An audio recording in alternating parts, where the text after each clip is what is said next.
Episode की starting में हमको दिखाया जाता है कि लिज मेमोरी और स्पीड के लिए थोड़ी चिंता कर रही होती है और सैरस बोलते हैं कि चिंता मत करो लिज, मेमोरी ने कहा है कि वो लोग इस सिचुएशन में सरवाइव कर सकते हैं, तो इसलिए वो स्पीड के साथ वापस जरूर आएंगे। और तभी हम देखते हैं कि इत्सुकी स्पीड के ऊपर अटैक्स कर रही होती है और स्पीड उसके अटैक्स को डॉज करते हुए अपने मन में सोचती है कि जब ये हर अटैक करती है उसके साथ साथ इसका हर एक अटैक इंप्रूव हो रहा है, मुझे यकीन नहीं हो रहा है कि ये बैटल फील्ड में ऐसे इंप्रूव कर रही है। और तभी हम देखते हैं कि इत्सुकी जैसे ही स्पीड को मारने वाली होती है तभी हिजरे आकर उसको रोक देती है और इत्सुकी बोलती है कि मैं आपका ही इंतजार कर रही थी सिस्टर, पर लेकिन आप मुझे ये बताइए आपने मुझको इसको मारने के लिए क्यों रोका। और हिजरे बोलती है कि ये कोई डीमन नहीं है क्योंकि ये तो एक लेपर्ड है। और इत्सुकी बोलती है कि क्या इसमें और डीमन में फर्क है। और हिजरे बोलते है कि इसके पास इंटेलिजेंसी है जो कि डीमंस के पास नहीं होती है और इसकी आंखों में जो डिटर्मिनेशन है वो बिल्कुल ही ह्यूमंस की तरह ही है और मेरे हिसाब से ये शायद बात भी कर सकती है। और इत्सुकी बोलती है कि पर लेकिन इसने अभी तक एक भी वर्ड नहीं बोला है। और हिजरे बोलते कि मुझे लगता है कि तुमने सबसे पहले इसके गले पर अटैक किया होगा। और फिर हिजरे स्पीड को बोलते हैं कि मुझे माफ करना, मेरी बहन बस मेरी बात ही मान रही थी जिस वजह से इसने आपके ऊपर अटैक कर दिया। और हम देखते हैं कि इत्सुकी भी स्पीड से माफी मांगती है और तभी स्पीड अपने मन में सोचती है कि ये लोग बहुत ही ज्यादा शांत हैं और इनको देखकर तो ऐसा लगता है कि जैसे ये मेमोरी की तरह ही है। और तभी स्पीड उनसे उनका नाम पूछती है और हम देखते हैं कि हिजरे को पहले से ही पता होता है कि स्पीड एक ब्लड फाइटर है क्योंकि उसने उसके बारे में पहले ही पढ़ रखा होता है। और तभी हिजरे स्पीड से उसके साथियों के बारे में पूछने लग जाती है और स्पीड बोलती है कि मैं अपने मास्टर को ढूंढ रही हूँ। और हिजरे बोलते कि अगर तुम उसको ढूंढ रही हो तो इसका मतलब ये है कि वो जिंदा है और वो इतने ज्यादा ताकतवर है कि वो ह्यूमन और डेमंस को भी हरा सकते हैं। और स्पीड बोलती कि हाँ तुमने बिल्कुल सही गैस किया, पर लेकिन तुम कभी भी मेरे मास्टर की स्ट्रेंथ को मेजर नहीं कर सकते। और हम देखते हैं कि स्पीड वहां से चली जाती है और तभी हमको मेमोरी का सीन दिखाया जाता है। हम देखते हैं कि मेमोरी तो अभी भी मॉन्स्टर्स के साथ लड़ रहा होता है और तभी हम देखते हैं कि एक बहुत ही बड़ा मॉन्स्टर उसके पास आ जाता है और हम देखते हैं कि मेमोरी उसको भी मार देता है। और तभी पिगीमारू बहुत ज्यादा थक जाता है और हम देखते हैं कि मेमोरी उसको आराम करने के लिए बोल देता है और मेमोरी स्ले को भी आराम करने के लिए बोलता है। और तभी मेमोरी बोलता है कि मेरा लेवल 2017 हो गया पर लेकिन मेरा स्टेमिना और जख्म अभी भी नहीं भर रहे हैं और ऊपर से मैं बहुत ज्यादा थक गया। और तभी हम देखते हैं कि मेमोरी को रियलाइज होता है कि उसके ऊपर किसी ह्यूमनाइड डीमन ने नजर रखी हुई होती है और मेमोरी अपने मन में सोचता है कि मैं अपनी स्किल को तभी यूज कर सकता हूँ जब मैं अपने टारगेट को देख सकता हूँ और यही मेरी एबनॉर्मल स्किल की कमजोरी है जिसे ये ह्यूमनॉइड डीमन पहचान गया, तो इसलिए अब मुझे इसको सामने लाने का एक प्लान बनाना पड़ेगा। और तभी मेमोरी स्ले को भागने के लिए बोलता है और हम देखते हैं कि वो डीमन मेमोरी का पीछा कर रहा होता है और तभी वो डीमन उनके ऊपर अटैक कर देता है जिससे कि मेमोरी डैमेज हो जाता है और हम देखते हैं कि इसकी वजह से स्ले भी नीचे गिर जाता है। और तभी वो डीमन मेमोरी के पास आने लगता है और तभी मेमोरी पिगीमारू को बोलता है कि पिगीमारू मेरा एक काम कर, और इतने में वो डीमन उनके ऊपर अटैक कर देता है और हम देखते हैं कि वहाँ पर काफी ज्यादा मिट्टी उड़ने लग जाती है और मेमोरी अपना फेस मास्क वहीं पर छोड़कर उस डीमन का ध्यान भटका देता है और पिगीमारू और स्ले भी इस चीज में उसकी हेल्प कर रहे होते हैं। और इतने में मेमोरी आसमान से आकर उस मॉन्स्टर को पैरालाइज कर देता है और ऊपर से उसको बर्जक स्किल भी लगा देता है। और मेमोरी अपने मन में सोचता है कि तुम सही सोच रहे हो डीमन, मैंने इस मास्क को इसीलिए फेंका था ताकि तुम ये सोचो कि ये मेरा एक नकली सिर है और इसके ऊपर अटैक कर दो और उसके बाद जब तुम्हें पिगीमारू डिस्ट्रैक्ट कर ले तो तब मैं स्ले की मदद से हवा में उड़ जाऊंगा ताकि मैं तुम्हें देखकर अपनी स्किल को एक्टिवेट कर सकूं। तुमने मुझसे छुपने का प्लान तो अच्छा बनाया था पर लेकिन तुम ये भूल गए अगर मैं तुमको नहीं देख सकता तो तुम भी मुझे नहीं देख सकते हो। और तभी मेमोरी का लेवल भी अप हो जाता है और मेमोरी की एक नई स्किल भी ओपन हो चुकी होती है और हम देखते हैं कि स्ले भी नॉर्मल फॉर्म में आ जाता है और हम देखते हैं कि मेमोरी तो बहुत ज्यादा थक गया होता है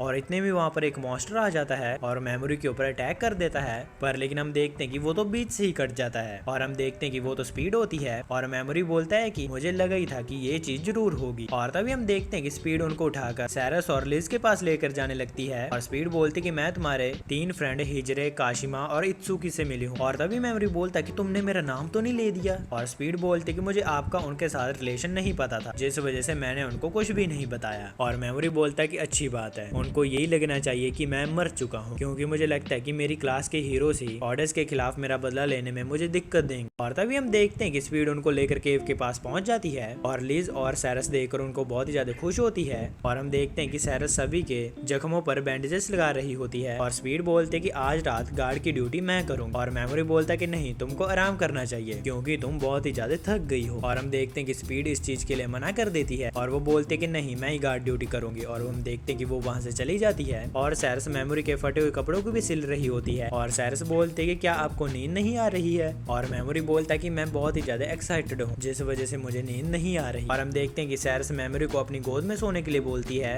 और हम देखते हैं कि मेमोरी मान जाता है। और तभी सेरेस बोलते कि आपको वो सब कुछ अकेले करने की जरूरत नहीं है। और मेमोरी बोलता है कि क्या मैं इतना जल्दी थका हुआ लग रहा हूँ। और सेरेस बोलते कि जब डीमंस ने हमारे ऊपर अटैक किया था तो तब आपने ऐसे एक्ट किया जैसे कि आप ही हो जो कि उन सबको संभाल सकते हो। इस चीज को सुनकर स्पीड और लिज को तो अच्छा लगा था, पर लेकिन मैं जानती थी कि आप झूठ बोल रहे हैं। जब आप अपने ऊपर प्रेशर डालते हैं तो तब मुझे डर लगता है कि कहीं किसी दिन आप टूट ही ना जाएं, और मुझे इसी चीज की सबसे ज्यादा चिंता होती है। और तभी मेमोरी बोलता है कि सेरेस, अगर तुमको मेरी इतनी ही ज्यादा चिंता है तो प्लीज मेरा साथ देना ताकि ऐसा कभी ना हो। और सेरेस बोलते कि मैं वादा करती हूँ मैं आपको जरूर बचाऊंगी, पर लेकिन आप प्लीज मुझे वो बात जरूर बताइएगा जिससे आपको परेशानी आ रही हो ताकि मैं उस चीज में आपकी हेल्प कर सकूं। और तभी मेमोरी बोलता है कि तुम्हें देखकर तो ऐसा लग रहा है कि जैसे बड़ी बहन ऐसी ही होती है। और हम देखते हैं कि वो दोनों एक दूसरे से अपनी एज पूछते हैं और सेरेस तो मेमोरी से 2 साल बड़ी होती है। और मेमोरी बोलता है कि मुझे लगता है कि तुम मुझे अपने छोटे भाई की तरह ट्रीट करोगी। और सेरेस बोलती कि नहीं, ऐसा कुछ भी नहीं होगा, आप हमारी स्क्वाड के किंग हो तो इसलिए आप मेरे लिए किंग ही रहेंगे और आपको कोई भी रिप्लेस नहीं कर सकता है। और हम देखते हैं कि मेमोरी सो जाता है और सेरेस अपने मन में सोचती कि इनकी एज के हिसाब से इनको बहुत ही ज्यादा शांत रहना चाहिए, पर लेकिन ये तो हमेशा ही चिंता में रहते हैं। पर किसने ही सोचा था मुझे इस तरह किसी से अट्रैक्शन हो सकती है। और हम देखते हैं कि सेरेस मेमोरी को नीचे रख देती है और वो खुद वहाँ से जाने लगती है। और तभी वो अचानक से मेमोरी के ऊपर ही गिर जाती है और गलती से सेरेस मेमोरी को किस कर देती है। और तभी हम देखते हैं कि मेमोरी भी उठ जाता है और मेमोरी को पता चल जाता है कि वहाँ पर क्या हुआ है अभी। और मेमोरी सेरेस को बोलता है कि क्या तुमको मैं स्लीप स्किल से सुला दूं। और हम देखते हैं कि सेरेस बोलती कि हाँ ठीक है। और तभी सीन शिफ्ट होता है, हम देखते हैं कि काशिमा हिजरी और इत्सुकी को बचाने के लिए थैंक यू बोलती है। और तभी इत्सुकी बोलते कि मुझे ये बताओ तुम आसाकी के ग्रुप में क्यों हो, बल्कि तुम्हें तो सोगो के ग्रुप में होना चाहिए था। और तभी काशिमा बोलते है कि मैं अपना पहला शिकार नहीं कर पा रही थी जिसमें मुझे आसाकी ने मदद की थी और इसी की वजह से मैं आसाकी के साथ हूँ। और तभी इत्सुकी बोलती है कि मुझे तो लगता है कि आसाकी थोड़ी सी हिली हुई है। और काशिमा बोलते कि हाँ आपने सही कहा और मुझे पूरा यकीन है कि वो किसी दिन सोगो को भी बचाएंगी। और अगले सीन में हम देखते हैं कि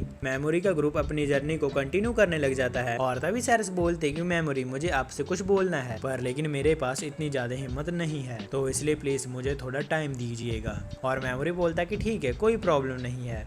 और सेरेस अपने मन में सोचती है कि जिस तरह मैं बात कर रही हूँ वो तो बिल्कुल ही गलत है। अगर मैंने जल्दी ही अपनी फीलिंग्स इनको नहीं बताई तो फिर इनको मेरे ऊपर बाद में भरोसा नहीं रहेगा। मुझे इनको जल्दी ही बोलना होगा, चाहे ये इसके बाद मुझसे बात करें या ना करें। मैं इनसे प्यार करती हूँ, पर लेकिन ये मेरे लिए कहना बहुत ही ज्यादा मुश्किल का काम है, तो इसलिए प्लीज मेमोरी मेरे ऊपर थोड़ा भरोसा करिएगा। और मेमोरी अपने मन में सोचता है कि मुझे पता है कि सेरेस क्या बोलना चाहती है, पर लेकिन मैं सेरेस को उसका टाइम देना चाहता हूँ, तो इसलिए मैं चाहता हूँ कि वो खुद ही ये चीज बोले। और तभी हम देखते हैं कि वो विच के एरिया में पहुंच जाते हैं। और तभी वो लोग देखते हैं कि वहाँ पर मैजिक सील होती हैं जिसमें कि कुछ सील्स टूट चुकी होती हैं। और फिर वो लोग आगे बढ़ने लग जाते हैं और हम देखते हैं कि आगे जाकर उनके ऊपर एक गोलम अटैक कर देता है, पर लेकिन मेमोरी उसको पैरालाइज कर देता है। और तभी स्पीड बोलती है कि क्या मैं इसको मार दूं। और मेमोरी बोलता है कि मैं इसको मारकर विच को अपने खिलाफ नहीं करना चाहता हूँ, तो इसलिए हम इसको ऐसे ही छोड़ देंगे। और हम देखते हैं कि वो आगे बढ़ने लग जाते हैं और आगे जाकर उनको एक घर दिखाई देता है। और हम देखते हैं कि वो सभी लोग उस घर की बेसमेंट में चले जाते हैं और वो नीचे देखते हैं कि वहाँ पर तो काफी सारे गोलम्स काम कर रहे होते हैं।